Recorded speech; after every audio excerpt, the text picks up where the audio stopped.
하나님 아버지 감사합니다.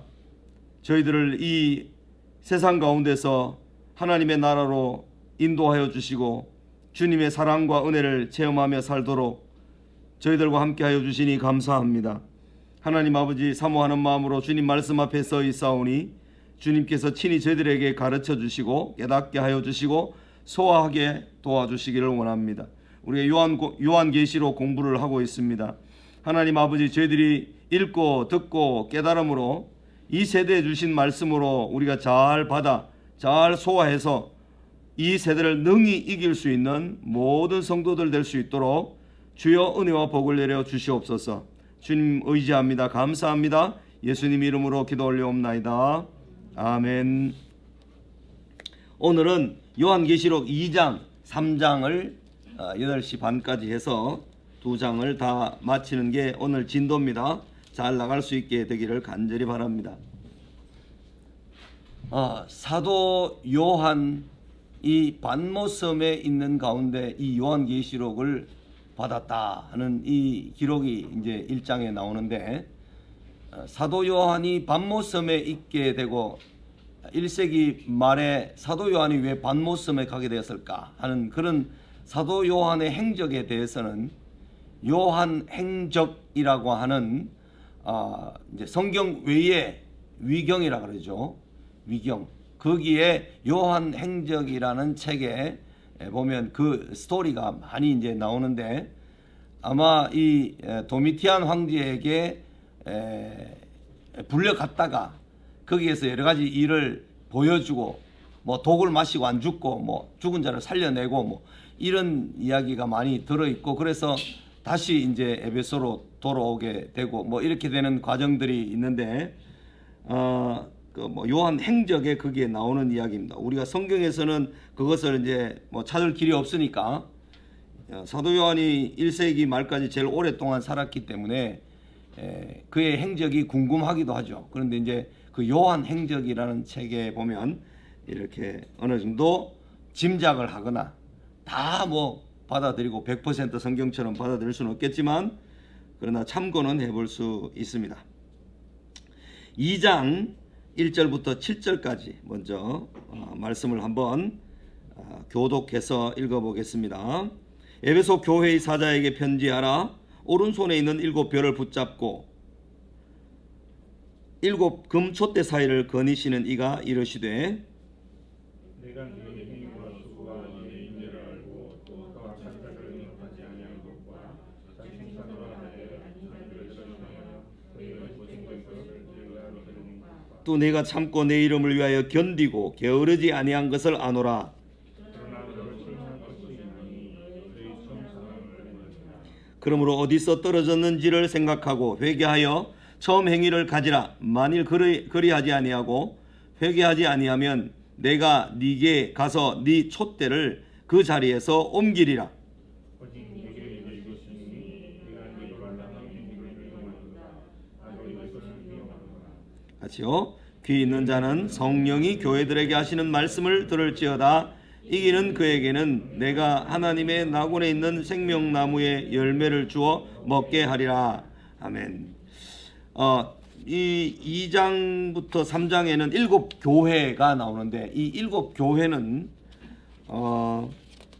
오늘날 예수님 이후에 있는 모든 세상에 있는 모든 교회들을 대표하고 모든 교회들을 상징하고 모든 교회들에게 주시는 하나님의 어떤 뭐랄까요, 경고 내지는 가르침, 교훈, 이런 내용이 직접적으로 들어 있습니다.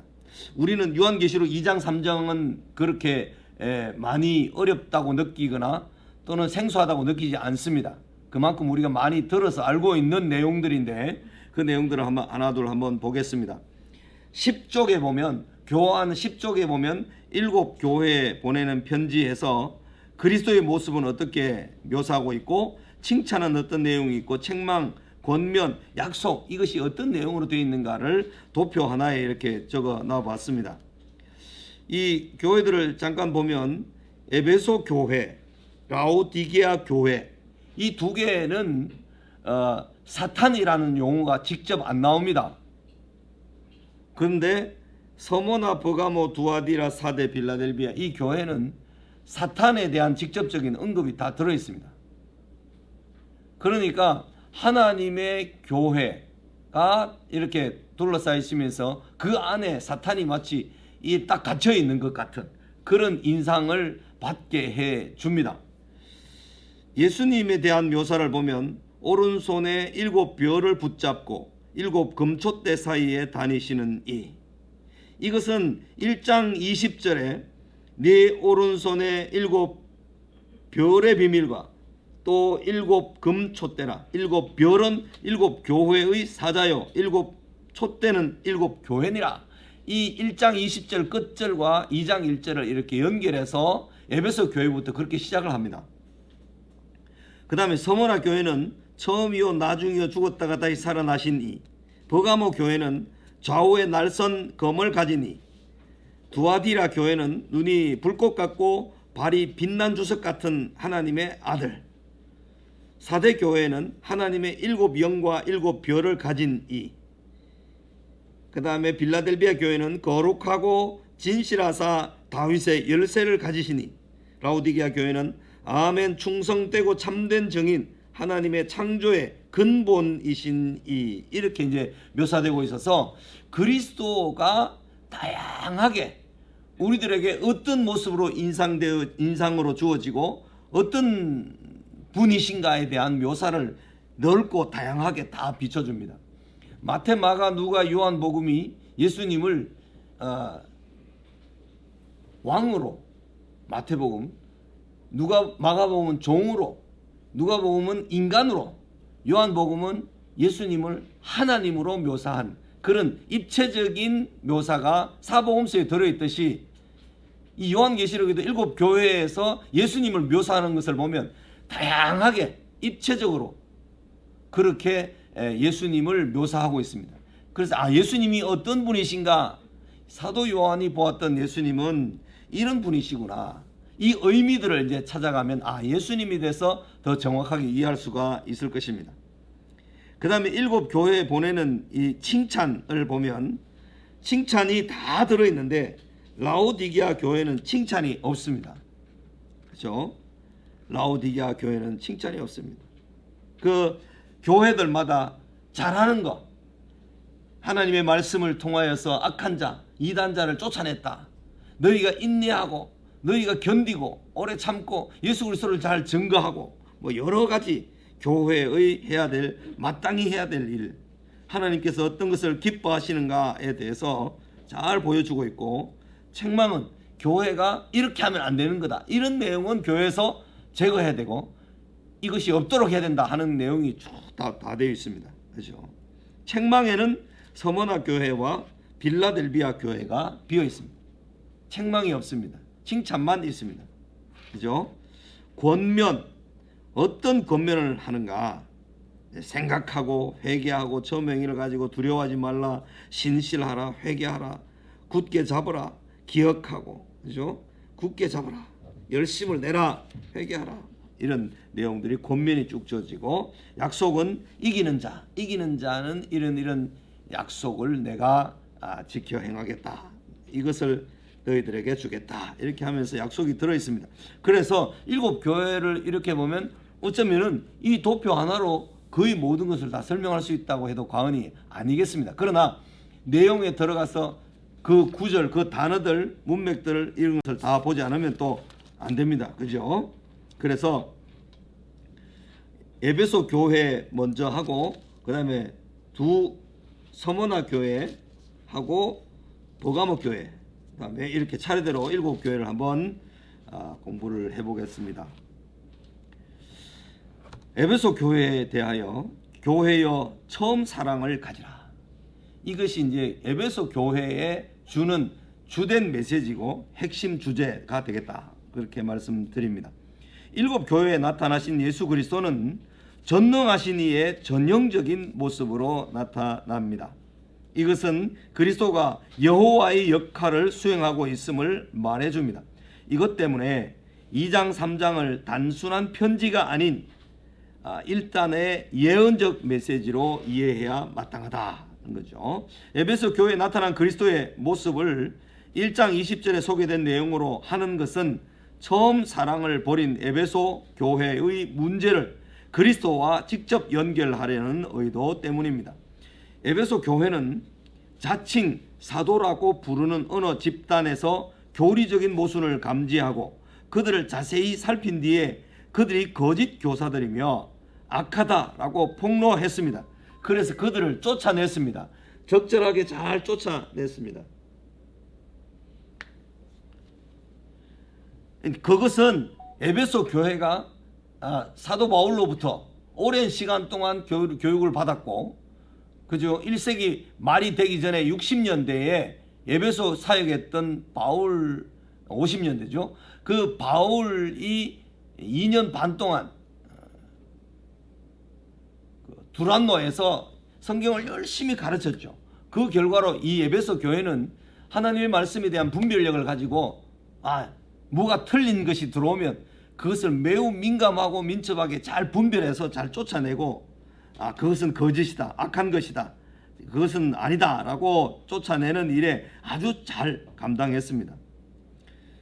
바울이 그 뒤에 에베소에서 사역했던 디모데에게 거짓 교사들을 주의하라고 한 것을 아마 1세기 말 90년대에는 사도 요한이 그것을 반영했지 않겠느냐 이런 생각이 듭니다. 물론 사도 요한은 거기서 이제 직접 사역을 했기 때문에 에베소 교회는 누구보다도 잘 알았을 것입니다. 내 이름을 위하여 견디고라는 1장 9절에 견디고라는 말은 1장 9절에 참음에 동참하는 1장 9절에 보면 참음에 동참하는 자라, 예수의 환난과 나라와 참음에 동참하는 자라는 말을 생각나게 합니다. 신앙생활에서 교회 생활에서 가장 중요한 덕목을 한 가지만 말해봐라 이러면 인내하고 견디는 삶입니다. 인내하고 견디는 것, 사랑이라 이렇게 말할 수도 있는데 그 사랑은 결국 오래 참고 견디고 모든 것을 바라고 모든 것을 견디느니라 이렇게 말씀한 고린도서 13장 말씀과 대조해 볼 때 예수 믿는 신앙생활의 모든 것은 다 오래 참고 오래 견디고 인내하고 하는 거기에 모든 것이 다 달려있다. 신앙생활의 모든 기초와 모든 것이 다 거기에 다 연결되어 있다. 이렇게 봐도 과언이 아니라는 말씀입니다. 하나님 나라에 동참된 자들은 인내가 가장 기본적으로 자연스럽게 몸에 배어 있습니다. 처음 사랑을 잃어버린 것은 꿋꿋이 복음을 정언하는 과제에 불충성한 것이었습니다. 그것은 미혹하는 거짓 예언자들이 증가하는 일과 동시적으로 일어날 것이라고 마태복음 24장에서 예수님이 예언하셨습니다. 요한은 등불을 촛대, 교회에서 타오르고 교회에서 정언할 힘을 주시는 성령으로 이해했습니다. 촛대는 일반적으로 성령의 힘을 상징합니다. 스가랴 4장 6절 오직 이것은 인간의 힘으로 사람의 힘으로 되지 않는다. 오직 주의 영으로 가능하다. 그렇게 이제 말씀을 하셨습니다. 스가랴서를 우리가 조금만 앞으로 가서 마태복음 바로 끝에 이제 말라기 바로 앞이니까요. 스가랴서 4장을 잠깐 한번 넘어가서 보겠습니다. 스가랴서 4장에는 4장 2절부터 등잔 때 일곱 관이 있고 이렇게 나오면서 이것들이 무엇이냐라고 하면서 등잔 때 타오르는 불, 그것은 성령으로 상징해서 4장 6절에는 이는 힘으로 되지 아니하며 능력으로 되지 아니하고 오직 나의 영으로 되느니라 하는 이 말씀에서 우리는 불꽃 계속 타오르고 있는 등잔 불 밝히는 것, 그것은 성령의 역할과 성령의 인도하심일 것이다. 이렇게 이제 확인할 수 있습니다.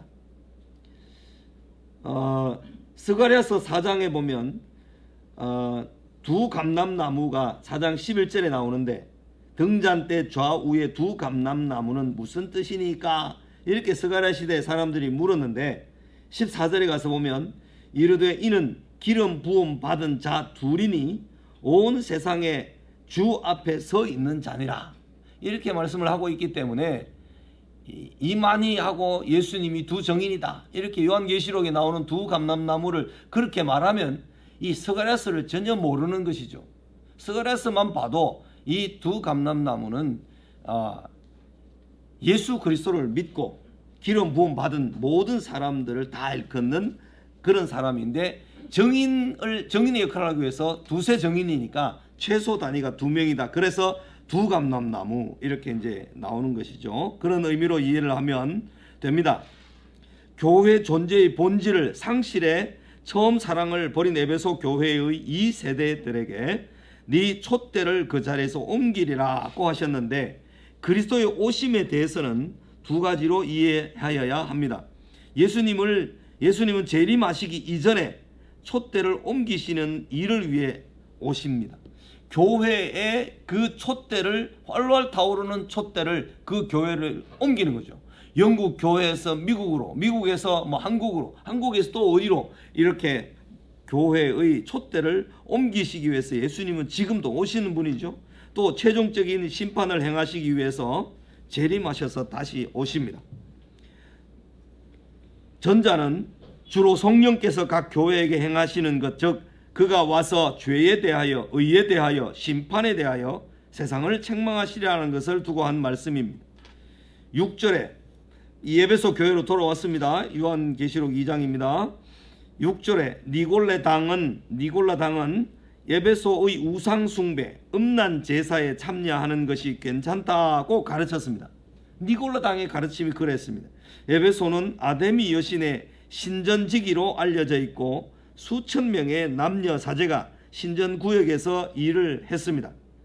에베소 교회가 니골라 당의 행위를 미워했던 것과 참고 게으르지 아니한 것은 칭찬받을 일이었습니다. 귀 있는 자는 들을지어다 라는 말이 7교회에 계속 반복되는데, 모든 교회에게 동일하게 하시는 말씀으로서 이사야 6장 9절 10절의 말씀을 생각나게 합니다. 여호와께서 이르시되 가서 이 백성에게 이르기를 너희가 듣기는 들어도 깨닫지 못할 것이요 보기는 보아도 알지 못하리라 하여 이 백성의 마음을 둔하게 하며 그들의 귀가 막히고 그들의 눈이 감기게 하라. 염려하건대 그들이 눈으로 보고 귀로 듣고 마음으로 깨닫고 다시 돌아와 고침을 받을까 하노라는 말씀을 암시하고 있습니다. 예수님께서도 비유로 많이 말씀하셨는데, 비유로 말씀하신 이유가 뭐냐 하면 듣는 자들에게는 더 밝히 알게, 듣지 않고 완악한 자들에게는 더 가려서 모르게, 그렇게 하기 위해서 비유를 많이 말씀하셨다고 했습니다. 마태복음 13장 13절에서 17절까지 나오는 말씀에 그렇게 되어 있습니다. 그것은 또한 출애굽기 10가지 재앙이 애굽인들에게는 재앙을, 유대인들에게는 계시와 구원을 전달하는 기능과 같습니다. 예수님께 빛을 좋아해서 예수님께 나아오는 자는 생명으로, 어두움을 사랑하여 예수님을 피하여 어두운 데로 가는 자들에게는 심판을 행하시는 그런 기능과 비슷한 것입니다. 7교회 모두에 촉구하는 말씀은 이기는 자에 대한 약속입니다. 이기는 자에 대한 표현은 각 교회마다 다른데, 그것은 최종 약속을 다각적으로, 입체적으로 묘사한 것이다, 이렇게 이해를 하면 되겠습니다.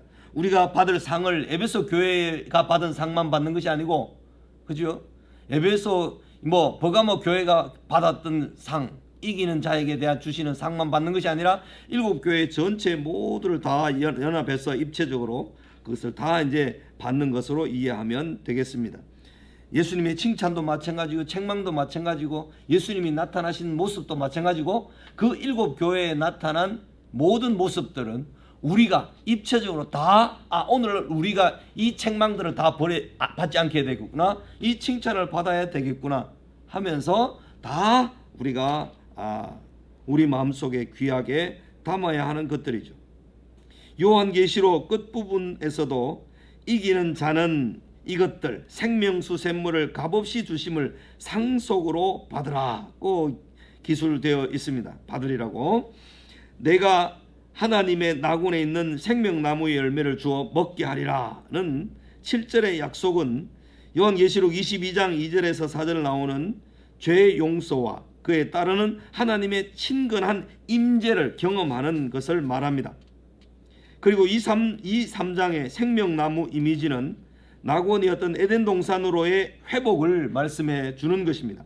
생명나무는 하나님 임재의 회복을 가져온 십자가의 구속의 결과를 언급하는 말입니다. 교회가 우선적으로 이겨야 하는 것은 박해와 환난, 그것도 물론이거니와 그것이 우선적으로 최우선적인 것이 아니라 오히려 우선적인 것은 그리스도를 외부 세계에 정언하지 않는 죄, 이것을 이기고 극복해야 한다는 것입니다.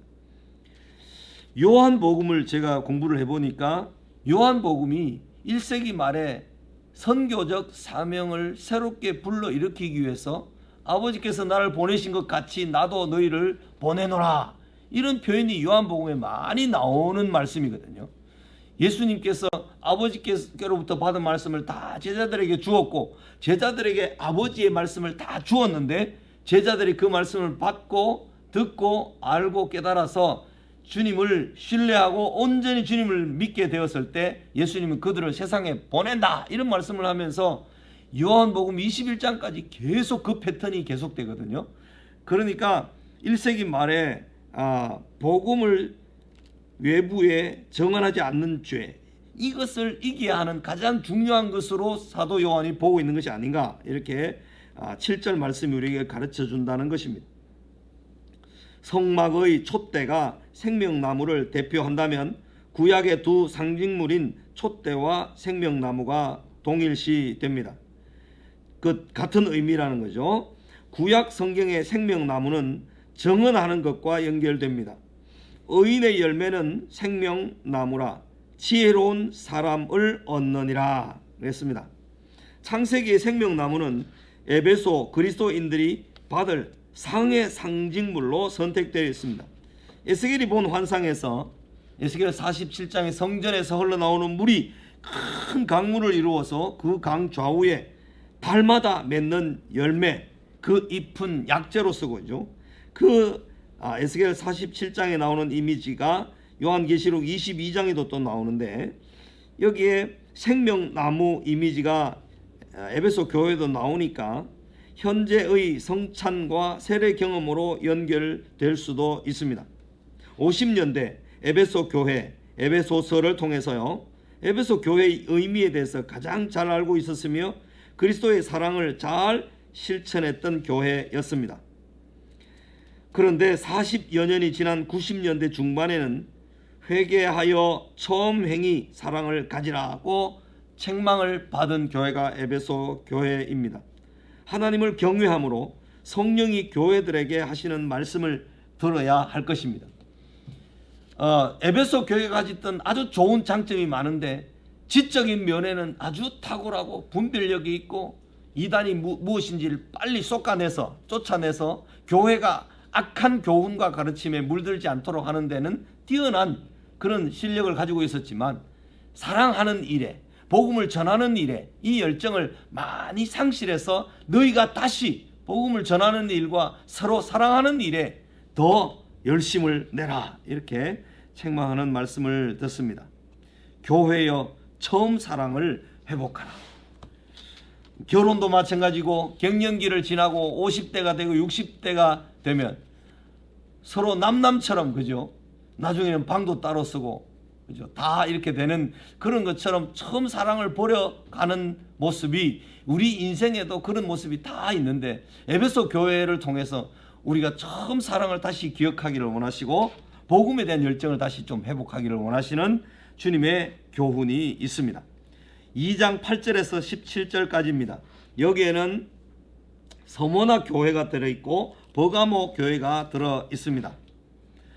서머나 교회와 버가모 교회에 보낸 메시지 7교회 중에 여기는 실상, 약속, 명령이라는 이 세 가지 제목이 이제 이 주제가 되는데 7교회 중에 처음 에베소 교회와 마지막 라오디게아를 뺀 나머지 5교회는 모두 사탄이 언급되었습니다.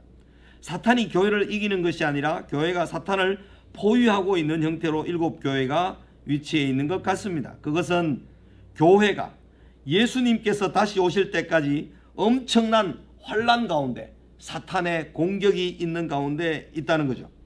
여러분, 제가 나누어 들은 이 교재의 앞부분에 삼각형 그 트라이앵글 그림이 있었죠. 이 그림을 자세히 보면 1장, 2장, 3장, 4장, 5장까지는 다 하나님에 대해서 언급하고 있습니다. 하나님. 그죠? 그 다음 장부터는 6장 이하로 넘어가면 인 떼는 것, 나팔 부는 것, 대접받는 것을 보면 하나님께서 성도들을 대하시는 것, 성도가 하나님을 대하는 것, 사탄이 성도를 대하는 것, 사탄이 하나님을 회방하는 것, 이런 관계들이 다 이렇게 섞여 있습니다. 거기에 네모, 세모, 다이아몬드를 이렇게 표시를 해보면 1장에서 5장까지는 전부 하나님과 성도로서 다이아몬드 표시를 해서 장을 5장까지를 그렇게 표현해 볼 수 있습니다. 동그라미 표시를 해보는 데는 6장부터 11장까지에 들어있는 내용을 장수 몇 장에 몇 장 하는 거기에다가 동그라미를 한번 쳐보십시오. 그리고 12장에서 20장에 들어있는 내용에는 여기는 이제 세상이 더 주가 되어 있는 가운데 세모로 한번 표시를 해보면 12장부터 20장까지 이런 내용이구나 하는 것을 어느 정도 좀 알 수가 있고요. 그 다음에 21장부터 22장까지도 하나님과 교회, 새하늘과 새 땅에 대해서 이야기를 하고 있기 때문에 그것은 이제 다이아몬드로 이렇게 표현해서 흐름이 21장과 1장에서 4장 그리고 5장, 21장에서 22장, 이것은 하나님과 성도들이 어떻게 승리하고 어떻게 하나님의 능력으로 성도들이 이 세상 가운데서 사탄의 모든 공격을 이길 수 있을 것인가 하는 것이 전체를 감싸고 있습니다.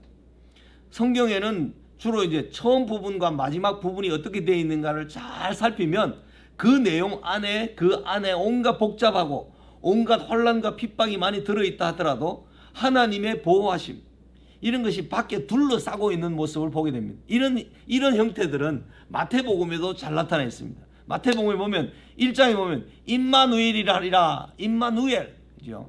하나님이 우리와 함께 하신다 그랬잖아요. 마태복음 28장 20절에 보면 보라, 내가 세상 끝날까지 너희와 항상 함께 있으리라. 이런 말씀으로 하나님이 함께 하심, 하나님의 임재, 하나님께서 그러니까 천사들을 동원해서 우리를 둘러싸고 있고 우리를 보호하고 있고 책임지고 있다, 이런 내용들을 다 이렇게 보여주고 있습니다. 이것은 성경의 내용을 한 권씩 다 공부를 해보면 그런 내용으로 많이 되어 있습니다. 그죠? 룻기에도 하나님께로 돌아가라, 하나님의 약속의 말씀으로 돌아가라 하는데 돌아갔더니 돌이키게 하는 사람 다윗을 주셨더라. 이 내용이 회복자 다윗을 주셨더라. 이 내용이 룻기에서 이야기잖아요. 그죠? 그래서 여호수아 같은 데도 보면 하나님께서 여호수아에게 강하고 담대하라, 내가 준 땅이 아니냐, 약속한 땅이 아니냐, 이러면서 그 1장에서 그렇게 말씀을 하다가 주었다라는 말이 7번 나옵니다. 나단 이게 이제 주다라는 말인데, 그리고 여호수아 24장에 보면 나는 여호와 하나님만을 섬기겠다 하는 내용으로 또 24장이 마감이 되면서 그렇게 둘러싸여 있습니다.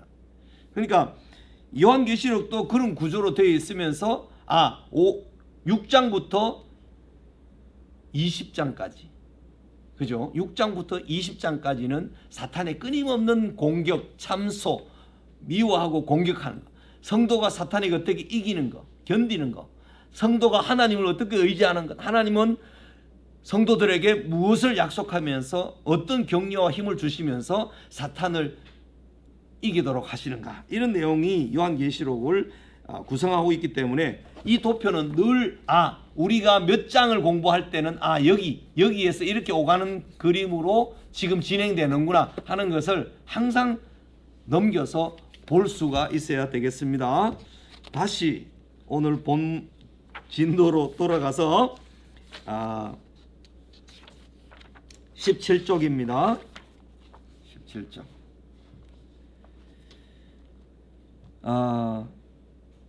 네 번째 줄입니다. 17쪽. 사탄의 깊은 것을 알지 못한다 하는 이 24절 말씀은 두아디라 교회같이 인간은 사탄을 잘 모릅니다.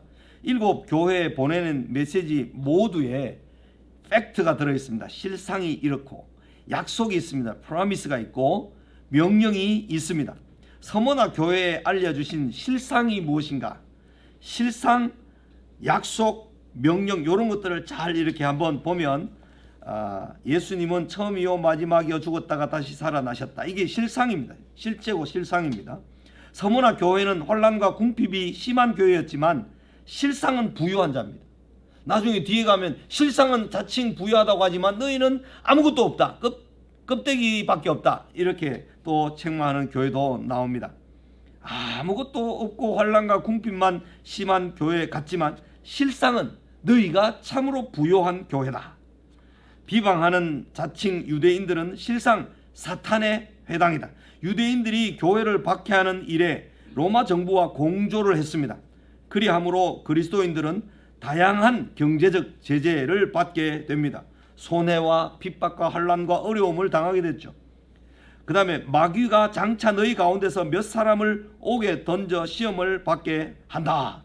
너희가 10일 동안 환난을 받으리라고 했는데 이 내용들 10일 동안 환난을 받는다. 이것은 다니엘서에서 나오는 그런 10일이라는 내용이 이제 인용이 된 것입니다.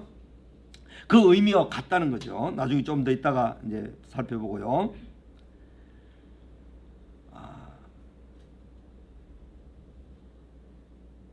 서머나 교회에 주어진 약속이 있습니다. 그리하면 네가 생명의 면류관을 네게 주리라. 이기는 자는 둘째 사망의 해를 받지 아니하리라. 이 두 가지 약속이죠. 실상과 약속에 근거하여 우리가 능히 지킬 수 있는 명령은 무엇인가? 그 지켜야 하는 명령은 장차 받을 고난을 두려워하지 말라. 네가 죽도록 충성하라. 귀 있는 자는 성령이 교회들에게 하시는 말씀을 들을지어다. 우리가 성령께서 하시는 말씀은 교회 설교 말씀 중에도 들을 수 있고요. 방송 말씀에도 들을 수 있고 이렇게 공부하는 시간을 통해서도 하나님의 말씀과 음성을 들을 수가 있습니다. 죽도록 충성하라. 이런 말은 충성하라는 말은 신실하라 그런 말이거든요. 피스토스라는 말은 이런 충성이라는 말은 피스토스라는 말은 믿음이라는 말로도 쓰이고요. 신실하다라는 말로도 쓰이고 충성의 특징은 변함없이 흔들리지 않고 꾸준하고 인내해서 끝까지 한 길로 간다. 이런 의미가 충성이라는 말 속에 들어있죠. 그래서 요한계시록 2장 10절에 나오는 죽도록 충성하라는 말은 죽어도 신실함을 포기하지 마라. 죽어도 네 신실함을 잃지 마라. 그렇게 하시는 명령입니다. 바벨론의 느부갓네살의 신상을 섬기라는 명령은 사탄이 다니엘을 공격하는 것이었기 때문에 이 상징적인 10일이 인용되었습니다. 그 다니엘서 1장에 나오는 내용이죠. 예나 지금이나 교회는 박해를 통해서 교회 안에서 죄와 타협을 시도하려는 마귀의 괴계를 두려워해서는 안 됩니다. 왜냐하면 이런 박해는 교회 안에서 참 신자들과 거짓 신자들을 구별하는 하나님의 시험이기 때문입니다. 10절에는 그 환난이 죽음임을 암시합니다. 환난을 두려워하지 마라. 죽음이 와도 두려워하지 마라. 그것은 하나님께서 우리를 지키시고 보호하시기 때문입니다. 우리가 어떤 경우에는 죽어서 하나님의 일을 나타내야 되는 것이 있고 우리가 살아서 요한처럼 90세가 넘도록 그렇게 살아서 해야 될 역할이 있는 거죠. 사도 야고보 같은 경우는 일찍 죽임을 당했죠. 그죠? 세례 요한도 일찍 죽임을 당합니다. 그런 경우가 있는가 하면 오래 사는 것은 살고 죽는 것은 하나님의 손에 달렸는데 우리가 할 일은 신실하고 우리를 죽이려는 사탄의 권세에 두려워하면 안 된다는 거죠. 우리의 영혼까지 능히 죽이는 지옥불에 던져넣는 하나님을 두려워하라. 그렇게 말씀을 우리가 듣습니다. 생명의 면류관은 3장 11절에 내가 속히 오리니 네가 가진 것을 굳게 잡아 아무도 내 면류관을 빼앗지 못하게 하라는 말씀과 연결되어 있습니다. 주 115년에 서머나 교회의 감독이었던 폴리캅은 86세에 화형을 당해 순교했습니다. 그는 마지막 순간에 한 번만 예수를 부인하면 살려주고 아무 일 없었던 것으로 하겠다고 회유를 당했지만 하나님께서는 폴리카본 이렇게 말합니다. 하나님께서는 86년 동안 한 번도 저를 버리신 적이 없는데 내가 어찌 주님을 버립니까? 라고 하면서 불태워 죽임을 당했습니다. 시험을 참는 자는 복이 있나니 이는 시련을 견디어 낸 자가 주께서 자기를 사랑하는 자들에게 약속하신 생명의 면류관을 얻을 것이기 때문이라. 야고보서에서 그렇게 말씀을 했습니다. 야고보서에서도 가르쳐주는 가장 핵심되는 단어가 인내하라, 오래 참으라, 오래 견디라, 이런 말씀이 5장 7절부터 11절까지의 무려 6번이나 반복되어 나오는 것을 볼 수가 있습니다. 야고보서 전체의 주제도 시련을 견뎌내라, 믿음으로 이겨내라, 인내하라, 그런 말씀드립니다. 거기 버가모는 사탄의 권좌가 있는 데라. 13절의 그 말씀은 그 지역이 우상 숭배의 중심지였음을 알려줍니다. 버가모는 카이사르 숭배를 위해 헌정된 신전 관리인으로 스스로 자랑스러워했으며 카이사르를 신으로 여겨 공적으로 그를 숭배하도록 압박을 가중시켰습니다. 또한 치료의 뱀 신인 아스클레피우스는 버가모의 중요한 상징물이었습니다. 그랬기 때문에 사탄의 보좌를 언급하게 되었을 것입니다. 그런 지역에서 교회는 예수님의 이름을 굳게 잡아서 예수님의 충성된 정인 안티바가 죽임을 당할 때에도 예수님을 믿는 믿음을 저버리지 않았습니다. 그러나 그런 교회 안에도 발람이라는 이름의 뜻은 백성을 섬기는 자라는 뜻인데 발람의 교훈을 지키는 자들이 있었습니다. 발람은 어떤 사람입니까? 돈을 위하여 수단과 방법을 가리지 않고 목적을 이루는 가치관을 발람을 섬긴다. 이렇게 이제 발람이 그런 상징적인 의미를 가지고 있습니다. 민수기에 가서 보면 이 발람이 이스라엘 백성들을 저주해 달라는 모압의 발락 왕의 사주를 받아서 저주하러 갑니다. 저주하러 갔다가 저주를 돈 많이 받고 구슬하거나 뭐 저주를 하거나 이렇게 하려고 하는데 저주를 못하죠. 하나님께서 그 입에 이스라엘을 오히려 축복하게 하시죠. 그 발람이 혼이 납니다. 그래서 이스라엘을 저주하기는 그냥 못하고 가서 다른 방법을 간구하죠. 여인계, 미인계를 써서 미디안 여인을 다 불러다가 이스라엘 백성들에게 유혹을 시켜서 바알볼 사건이 민수기 25장에 나타나는데 그 바알볼 사건으로 하루에 23,000명이나 죽고 모두 24,000명이나 죽었는데 그 중에 가장 많이 죽은 지파가 이제 시므온 지파 사람들이 제일 많이 죽었죠. 그런 내용들을 이렇게 보면 이 발람이라는 사람은 말이 오히려 말을 해서 사람에게 소식을 전해서 발람이 깨닫게 되는 그런 모습을 우리는 보게 됩니다. 그 발람의 교훈을 지킨다는 것은 목적만 정당하다면, 목적만 있다면 수단 방법 가리지 않는다는 말입니다. 교회 안에서 그런 가치관은 악하고 더러운 것입니다. 버가모 교회는 순교하는 사람부터 시작해서 발람의 교훈과 니골라당의 교훈을 지키는 자들도 있을 정도의 수준의 스펙트럼이 아주 다양했습니다. 그죠? 교회의 영적 수준이 아주 순교자도 있고 거기에는 또 아주 배신자, 배반자들도 있었다는 것입니다. 예수님은 버가모 교회가 회개할 것을 명령하셨습니다. 회개하지 않으면 예수님의 입의 검으로 그들과 싸우시겠다고 말씀하셨습니다. 예수님의 입의 검은 성령의 검 곧 하나님의 말씀을 가지라. 거기에서나 이 예수님의 말씀은 혼과 영과 및 관절과 골수를 찔러 쪼개기까지 하시는 예리한 검, 양날의 검과 같다 하는 히브리서 4장 12절 말씀, 이런 데서 예수님의 입에 칼을 물고 있는 이런 장면은 아주 엄중한 심판의 말씀을 상징하는 것입니다. 그렇죠? 우상의 제물과 입에 검으로 만나는 17절에 나오는 만나는 우상의 제물과 대조되는 표현입니다. 만나가 감추었다는 것은 종말에 하나님의 백성들에게 계시되거나 아마도 죽을 때가 각 사람에게 계시될 것이라는 그런 의미가 아니겠는가 봅니다. 흰 돌을 받는다는 것은 우상 숭배를 하지 않는다고 내린 유죄를 무죄로 판결받는다는 의미가 있습니다. 우상 숭배를 하지 않는다고 로마에서 유죄를 때리잖아요. 그 유죄를 받고 갇히거나 죽임을 당한다 하더라도 결국에는 하나님께서 흰 돌을 주신다. 그런 의미로 무죄 판결을 받는다 하는 그런 의미가 있는 것이고요. 또 흰 돌은 예수님의 혼인잔치 식사에 참여하라는 초대도 됩니다. 새 이름을 기록한 것은 하나님의 이름과 하나님의 성 곧 하늘에서 내 하나님께로부터 내려오는 새 예루살렘의 이름과 나의 이름을 그 신자에게 기록하는 것을 말합니다. 이것은 3장 12절에도 나오고 19장 12절에도 언급되어서 하나님의 이름, 그죠? 새 이름을 기록한 것, 하나님의 이름, 새 예루살렘의 이름, 나의 새 이름, 그런 것을 의미하는데요. 이 이름들은 모두 하나님과 그리스도가 그의 백성과 가지는 친근한 임재를 가리키는 말입니다. 생명책에 기록된 이들이여 실상과 약속을 따라 성령이 하시는 명령을 지킬지어다.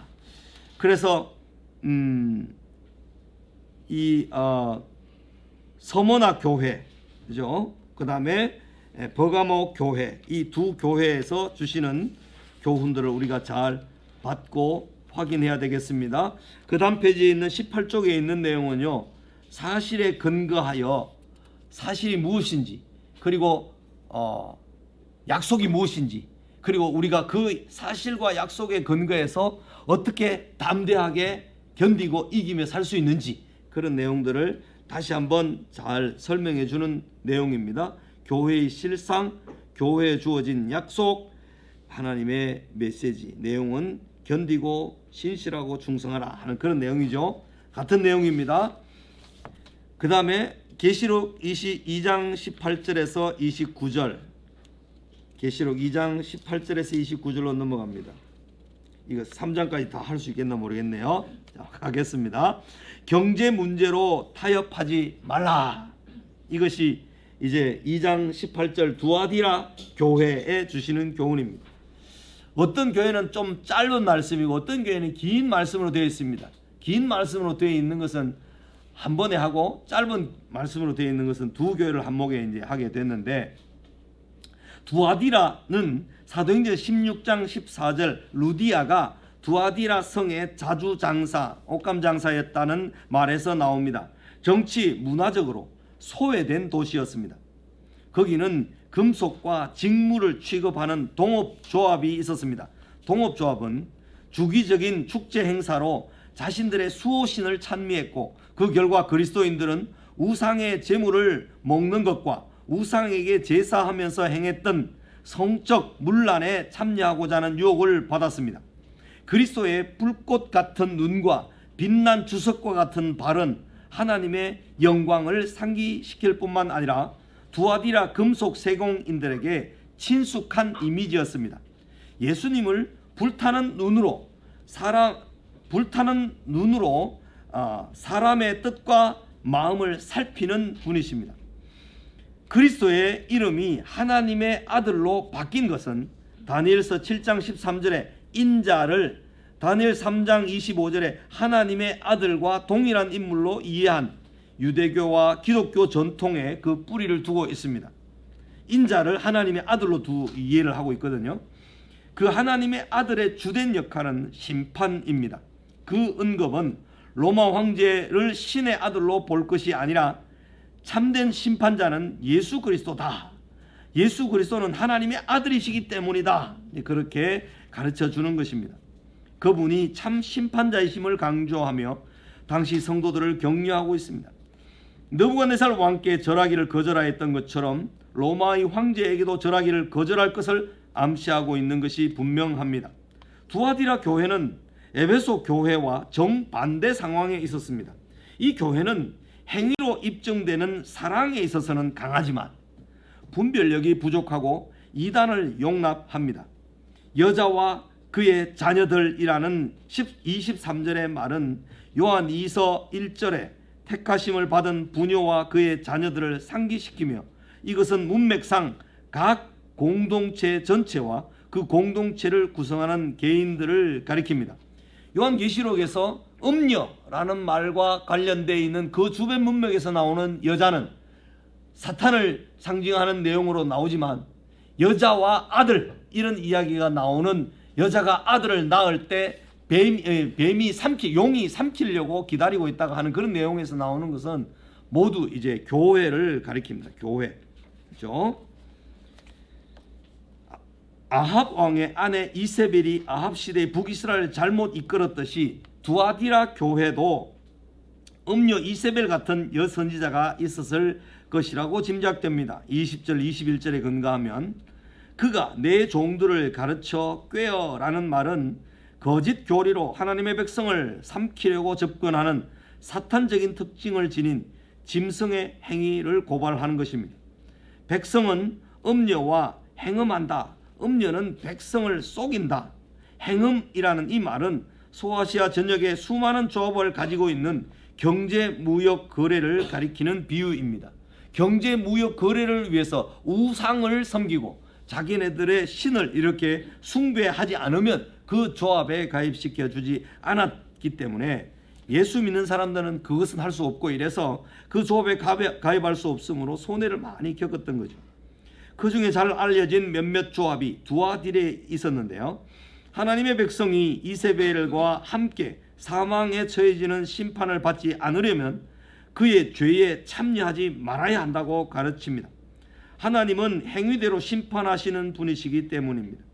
주님은 이 거짓 여선지자에게 회개할 기회를 주셨거나 교회에게 그녀를 징계할 기회를 주셨습니다. 그러나 회개도 징계도 일어나지 않았고 주님은 그들을 심판하시겠다고 말씀하셨습니다.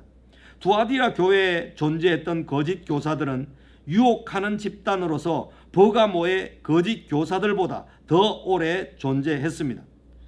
침상에 던질 것이라는 표현은 심한 질병에 걸려 눕게 될 것을 비유하는 말씀입니다. 19절에 나오는 믿음과 인내는 요한계시록에서 항상 인내하는 정언을 가리킵니다. 네 나중 행위가 처음 것보다 많도다는 것은 에베소 교회 네 처음 행위 것을 버렸다 하는 그 말, 그죠? 그것과 거꾸로 된 거죠. 부패한 교훈의 핵심 중 하나는 그리스도인에게 사탄의 깊은 것을 아는 것이 허용되었다는 점입니다. 이것은 거짓 교사들 자신이 사용한 표현입니다. 우상이 아무것도 아니라고 해서 우상 숭배의 축제에 참여하는 것이 정당화될 수 있습니까? 우상 그건 아무것도 아니야. 헛방이야. 허망한 거야. 하면 그 뭐 저런다고 뭐 큰 일이 생기냐? 저런다고 뭐가 훼손되냐? 하면서 절을 하게 만듭니다. 그러나 거기에 절하는 것은 그 결코 속임이며 거짓이죠. 그리스도는 타협을 이기는 사람들과 타협하고 있는 이세벨 당을 징계하는 사람들이 그의 나라에서 다스릴 것이라고 약속하고 있습니다. 그들이 인내하면 시 2편에 예언된 메시아의 나라에 참여할 것입니다. 그들은 그리스도와 함께 다스리는 권세를 이미 받았다고 밝힙니다.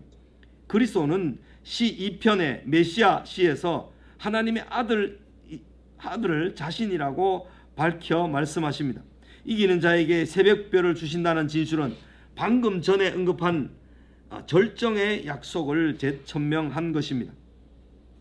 벌은 예수님 안에서 성취되기 시작한 메시아 통치를 대표하는 것입니다. 이 별은요, 별 이미지가 지니는 이러한 의미는 미래 이스라엘의 통치자가 열국의 왕들을 부수고 그들을 다스리고 그들을 상속으로 받는 떠오르는 별과 규로 묘사된 민수기 24장 17절에서 확정이 됩니다.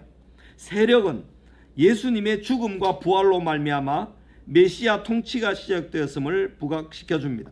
나 예수는 교회들을 위하여 내 사자를 보내어 이것들을 너희에게 정언하게 하였노라. 나는 다윗의 뿌리요 자손이니 곧 광명한 새벽 별이라 하시더라. 이 말씀이 요한계시록 마지막에 다 기록되어 있다는 것은 예수님의 근원이 다윗의 뿌리 그리고 다윗의 자손으로 하나님의 약속에 근거한 분으로 창세기 3장 15절에 여인의 후손으로, 아브라함의 후손으로, 그리고 다윗에게 약속한 영원한 왕으로, 광명한 새벽별이라 그렇게 말씀하시면서 요한계시록을 맺습니다. 경제 문제로 인해 신앙생활을 너무 쉽게 포기하는 경향이 있습니다. 경제 문제 때문에 교회를 못 나옵니다. 경제 문제 때문에 돈을 벌어야 되면 주일날 예배를 못 합니다. 경제 문제 때문에 애들 막 무조건 주일날도 공부를 하루 종일 시킵니다. 이런 일들에 우리가 너무 쉽게 타협하는 것이 아닌가 하는 반성을 이 두아디라 교회에게 주시는 말씀을 통해서 잘 듣고 깨달았으면 좋겠습니다. 여기에 혹시 이해되지 않는 부분이 있으면 집에 가서 이 구절을 직접 찾아서 아니면 구약 성경을 한번 읽어봐서 그것을 소화할 수 있기를 바랍니다. 그게 안 되면 또다시 저와 문자를 주고받거나 통화를 하거나 해서 카톡으로 뭐 전화하든지 뭐 전화를 저 전화로 직접 하셔도 좋으니까 자세히 또 이해할 수 있도록 도와드리겠습니다. 그러니까 이해가 안 되는 부분은 다시 한번 읽어보시고 본문을 찾아보시기를 바라겠습니다. 좀 쉬었다가 8시 5분에 다시 수업을 시작해서 3장을 다 끝내도록 하겠습니다.